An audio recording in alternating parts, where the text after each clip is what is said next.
We're watching all these silent films, and give us a sense now of what is happening around the world for other films.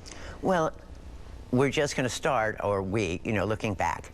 What happens, of course, at the end of 1914 is Europe enters into this incredible world war that will devastate the world in so many ways, but it's also going to devastate European filmmaking.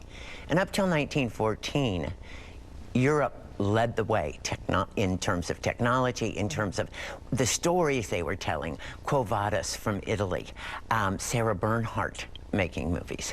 They were incredible films that they would pay $1 a piece in New York to see, and were treated as if they were major plays, the same type of thing. So filmmaking itself is going to go through this devastation because during the World War in Europe, all production ceases.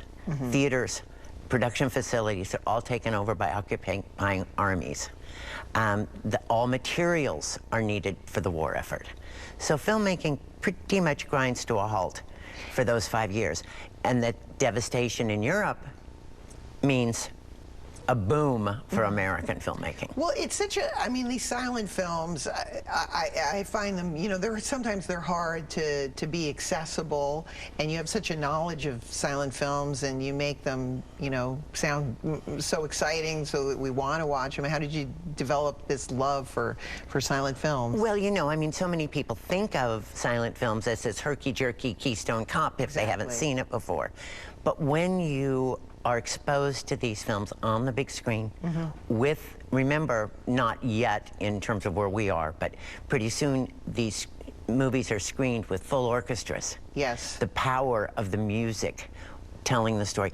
You almost develop a switch in your brain for watching silent films.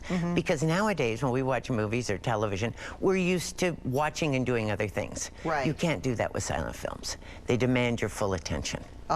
That's true. And they also, I like the economy that they weren't able to talk, so everything had to be a lot of pantomime. And the actors and actresses who, I mean, Mary Pickford and Lillian Gish were incredible at, you know, evoking emotion through their eyes. Yes. Very little movement. That's true. So up next, we continue our look at the work of the first female director, Alice Guy-Blache. Coming up, another short, so don't go away.